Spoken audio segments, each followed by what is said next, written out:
Okay, so here's the second video for this week, and hopefully you've watched the other one first, which is on the badness of economic impact studies, okay? Because that's actually going to be key to understanding what I have to say about film tax credits, all right? Now, maybe the first thing you want to look at after you've read my notes on economic impact studies is actually the thing from the state of Maryland, sort of proclaiming the grand economic impact of film production in the state. And of course, what they're trying to do there is trying to give justification for the state government giving tax breaks to film and television production, okay? So one of the first things you gotta know is that film and TV production is a hugely powerful lobby. And in every state, and in my home country and every Canadian province, they are very good at lobbying the government saying, please give us tax breaks, and if you do, we will produce our show or make our movie in your state, and we will create lots of jobs, and there'll be just so much economic impact. Okay, so you know they really try and push this, and the Maryland Film Commission that you're seeing there is trying to push, please continue this tax break because wow, is the economic impact ever great. So you can look at that, but now you're looking at it with kind of a suspicious eye and saying, well, is this really real? And that's a good question. And so one of the things we want to ask is, well, does this actually work? So how do these actually work? So the way film tax credits work is if you're running any business, you got to pay taxes on what you do. Okay, you owe various, profit taxes and so on to the state where you are operating. And what a tax credit does is it says essentially, figure out what your tax bill is, and the tax credit can then be used to lower your tax bill. Okay, and so if a state says to a film production company, we will give you as a tax credit 25% of all the money you spend inside our state, and suppose you spend, I don't know, $5 million, $5 million making a production in that state, then when you calculate your state taxes, you can then subtract 1.25 million from it. Okay, sweet deal. So that's how tax credits work. And states and Canadian provinces really compete with each other on these tax credits, thinking, well, this will lure production. Okay. Now, as a policymaker, a thing you want to ask is, well, is this good policy? Does this actually make sense in any kind of way? Okay, so let's dig into this and figure out how this goes. Okay, one of the first things we got to say is we need to differentiate between grants or tax credits to make particular kinds of films and tax breaks that just go to any production as long as it just happens in your state. Okay, so when you look at the Canadian paper in your reading list, you'll see that, well, there's actually two kinds of credits. One is for actually making Canadian stories. And so you get a tax credit for producing content that is actually identifiably Canadian. And Canadian arts policy might want to do this because they might want to say, we're awash in American produced TV. Canadians aren't seeing themselves on the screen at all. And so it makes sense for us to subsidize production of shows that actually happen in Canada. Okay, so if you sit down to watch, say, Kim's Convenience on Netflix, and I'll recommend it, it's a nice, funny show, you immediately say, this show is so Toronto. It is very identifiably Canadian in that respect. And so you might have arts policy that does that. But a lot of film tax credits don't do that. Okay, a lot of film tax credits are just, come here and make a show about anything. We don't care. And we will give you money to do it. We don't care what the artistic quality is. We don't care if it's a show about this state or if it's representing somewhere else. It just doesn't matter. Okay. And it's often the case that, filming locations are different from where they're set. So I think about watching The Americans. If you ever watched that spy drama on FX TV, it was set in Washington, D.C., in the suburbs of Washington, D.C., but it was filmed in New York City.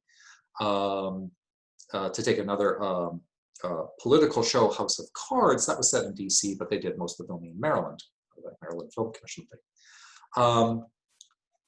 In particular, I come from British Columbia, that's my home, and British Columbia has tons of TV production and movie production, it always has, but you rarely see a show that's actually set in Vancouver. It's never identified as such, okay? So they filmed The X-Files there.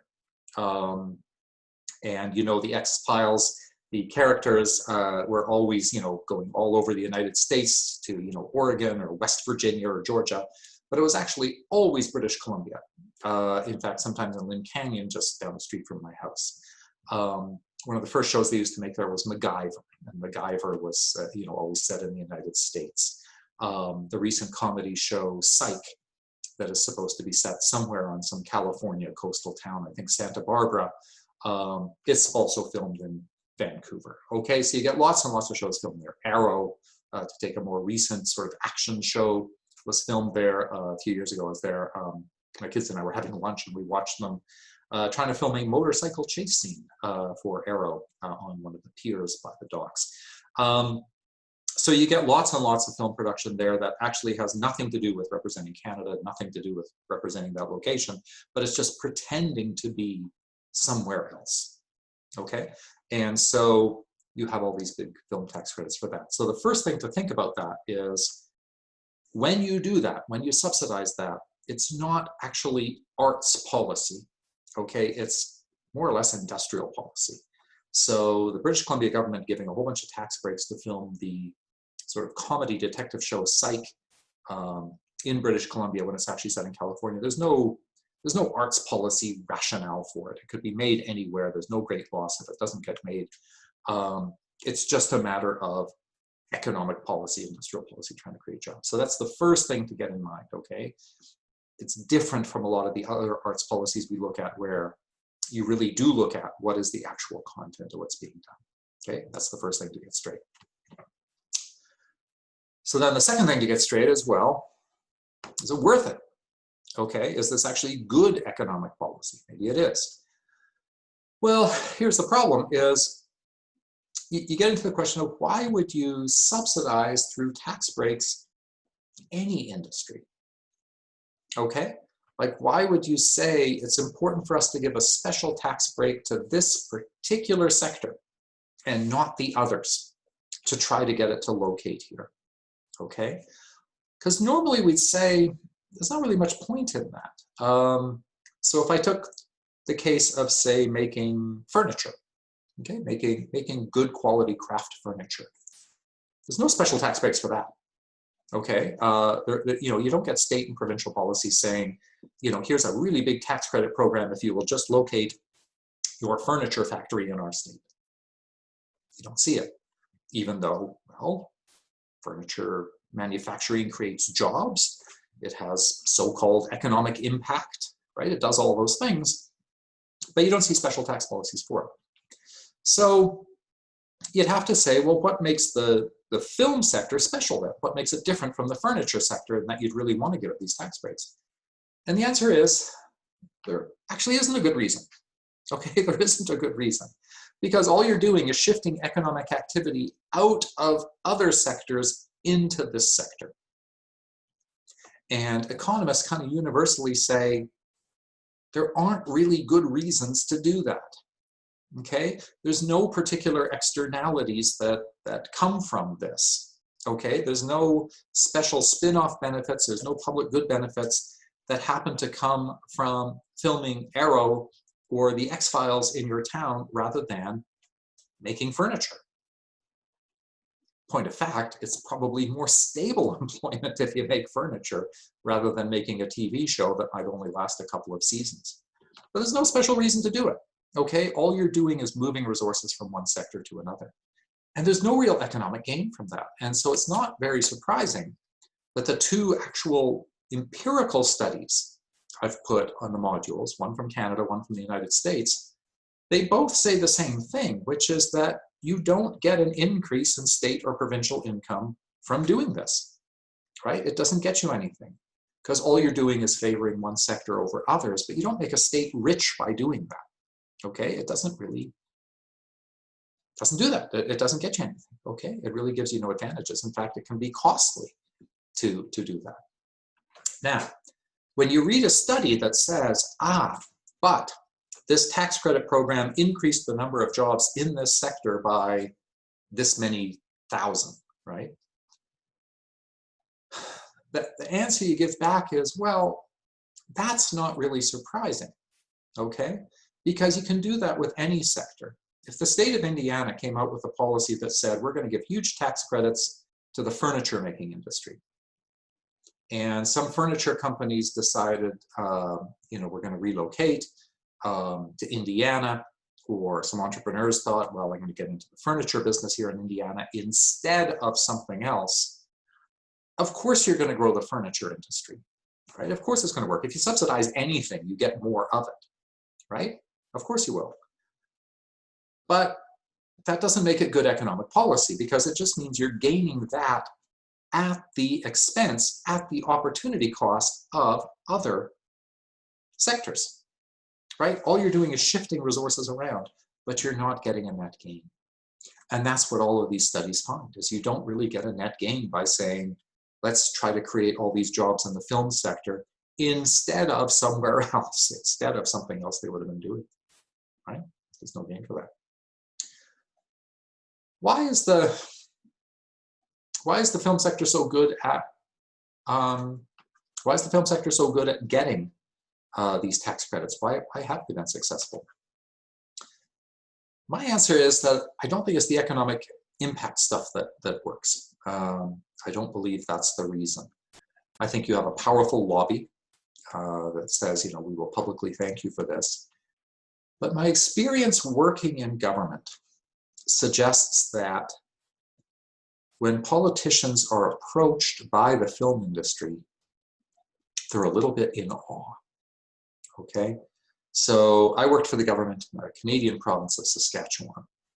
Now, Saskatchewan pretty obviously does not have a big film industry.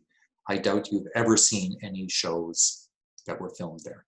A couple have, a few historical dramas set on the prairie, though not Little House on the Prairie, but not very much happens. But they were looking at, lobbyists there were looking at trying to get money to build a film studio, to try to get government money to have big tax credits. And so what they did was they brought a couple of more or less has-been TV stars to the province. And they said, we want to do some filming here. And they even went to a prominent political couple and said, your house is so lovely. Can we use your house as a set? Right? And they were very, very persuasive. And everybody sees, oh, look at the lights, look at all the cameras, that's so neat. And it just seems like a cool thing to do. But it doesn't really get you good policy. You can walk around Vancouver and you can see film sets all over the place. They really block up traffic a lot. But, and you get a lot of no parking signs. But it doesn't get you anything. It doesn't get you anything economically, because all you're doing is saying, we're going to promote this industry instead of those industries. It's not good economic policy, and it really doesn't amount to an arts policy, because there's no real question of what the content is. You can get absolute, crazy stuff produced. It came out in New Jersey that the state of New Jersey was giving huge tax credits to produce the television show Jersey Shore in New Jersey. And you want to ask, New Jersey taxpayers are paying for this, right? This is, they're probably paying for it in tax credits far more than the budget of the New Jersey Arts Council and all the nonprofit arts it might subsidize. Secondly, where else are you going to film Jersey Shore? I mean, the production's got to take place somewhere anyway. The tax credits probably didn't do anything except put money in commercial television producers' pockets. Where's the gain in that? So, you've now heard my opinion on this. Film tax credit policy, you can try to subsidize domestic film production as an effort at sort of getting local stories on the screen. I can see that. But just sort of fly by night, this could be taking place anywhere. I don't get it. Okay, it's not even that clear to me. And so that's what I have to say about these policies. All right.